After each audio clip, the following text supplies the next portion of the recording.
Hi, I'm Christopher Warnock of Renaissance Astrology, and I'm going to do this short video about my Venus Three Graces talismans. We have just gone through into a new casting, so it's kind of a good opportunity to talk about these really amazing talismans again. I mean, obviously, when we think about Venus, we're thinking about love. I mean, it's really the premier planet for love, friendship, pleasure, enjoyment. Venus is not about making money generally, but about spending it usually. And then creativity, arts. Like I said, it's just like a lot of enjoyment and pleasure, and definitely, that's why it's a lesser benefic. It's a very popular talisman. But really, I think when people think about Venus in terms of talismans, they're usually thinking about a love talisman. Um, so this is an interesting talisman because let me just read the Picatrix description of it. This is from Book 2, Chapter 10. Picatrix says, if under the influence of Venus, you make an image of three people holding each other in the hour of Venus, whoever carries this image will be fortunate and gain profit from merchandise. So like I said, Venus is not usually considered to be a wealth talisman. Like Venus likes to spend it. It's like Marilyn Monroe likes to spend your money, not so good at making it. This talisman actually is good for wealth in addition to the normal Venus powers. So that's really cool because generally, wealth talismans are really our most popular talismans. So what was interesting about this is I'm reading, because I kind of obsessively read Book 2, Chapter 10, because that's where I get a lot of my talisman ideas from.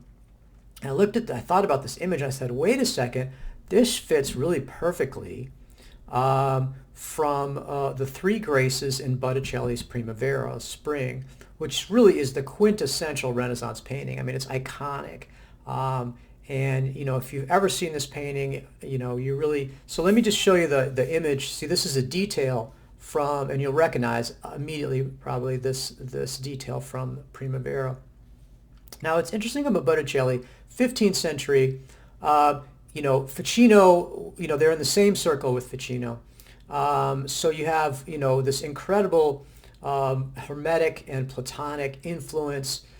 Primavera, check it out. If you look at the Wikipedia page on it, it's a good start. But there's entire books written about Primavera, what it means. It's clearly mythological. The central figure in the painting itself, again, this is a detail from it, is Venus, and then there's also Mercury's included, and then we have here the Three Graces. And those are the image that I chose to use. Again, three people holding each other. It fits perfectly, but it adds this incredible, resonance, particularly, again, Renaissance Astrology. That's why I didn't pick Renaissance Astrology just because I thought it was a cool name, but because I love the Renaissance and because Renaissance Astrology is exactly what it says on the tin. It's the astrology of the Renaissance. So this is the Three Grace image. This is the meditation image that comes with the talisman.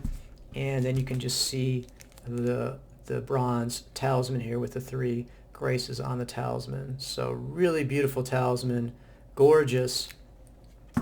And, like I said, I think this is an incredibly iconic painting for a reason. It has incredible meaning built into it. It's one of the, classic paintings of the Renaissance. I mean, when people, see this, they really, again, think of the Renaissance Italy, think of the Medici, think of Ficino.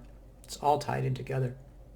So it was nice to me. I mean, essentially all that's necessary for this is the figure from, from Picatrix. But we've gone far beyond that. In a sense, we supercharged the image by using these incredible Renaissance associations with it as well, and the power that comes with that. But also, again, you can see it just says the hour of Venus. We went far beyond that. This is the particular one we have right now. If you're looking at this video too long after this, we may have a different one in stock. But the one we have now is +10 in essential dignity. So very powerful. This is the maximum power that it's possible to get in essential dignity for a Venus talisman. And again, we're going to have Venus, at a point in the chart either rising or culminating where she's most powerful. Venus dignified +10, and then also Venus hour and then unafflicted. So we've supercharged the election as well beyond what Picatrix calls for. So it's a good example of working within the tradition, but also being able to expand it, to strengthen it, to bring all these things into play. And one of the things I would say about the image is that there's this tendency, because we're coming out of this atheistic materialistic society, that reduces everything to matter and energy, to not really understand the importance of images, to think that the magic somehow is in the talisman, that the material of the talisman is what's most important.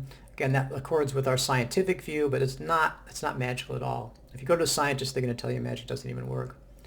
But the images that are used in these are a direct connection into the occult virtue of the stream that we're going from, in this case, of Venus, that's coming through Venus.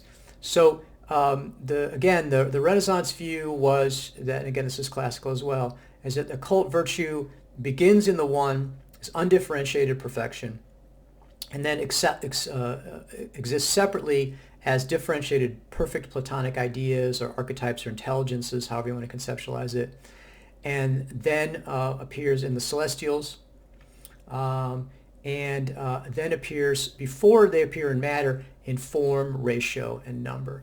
So, and this images of Venus, this image of something that's resonant, that contains that occult virtue. So again, and it couldn't do it in a more beautiful form than Botticelli's Primavera. So that beauty is also resonant with us. You know, our souls are part of, not just connected to, but part of the soul of the world. And the images that are resonant for us, you know, it's for a reason as well, because it's touching our soul, touching the soul of the world, the anima mundi. So it's important, I think, not to get too carried away with appearance, because that's, you know, if something people get, you know, they'll be like, oh my, it's, you know, there's a nick on it or something like that, or I got it dirty or something like that. But nevertheless, the material image is, you know, again, it's going to be imperfect no matter what you're talking about. There's always some imperfection in materials things. It resonates with and is in touch with and is in fact part of the perfect archetypal image that underlies it.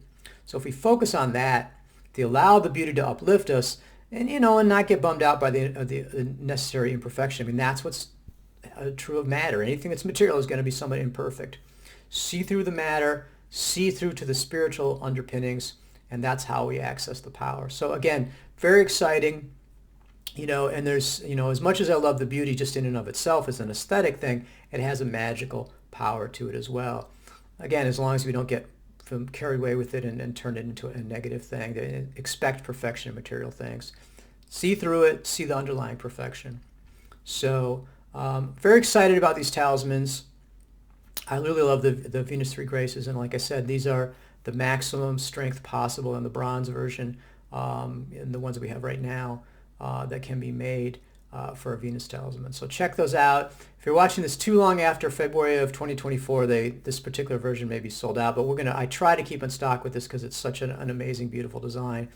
So I hope, again, check those out, enjoy them, and then delve into Primavera, and then also these issues like of occult virtue, very important.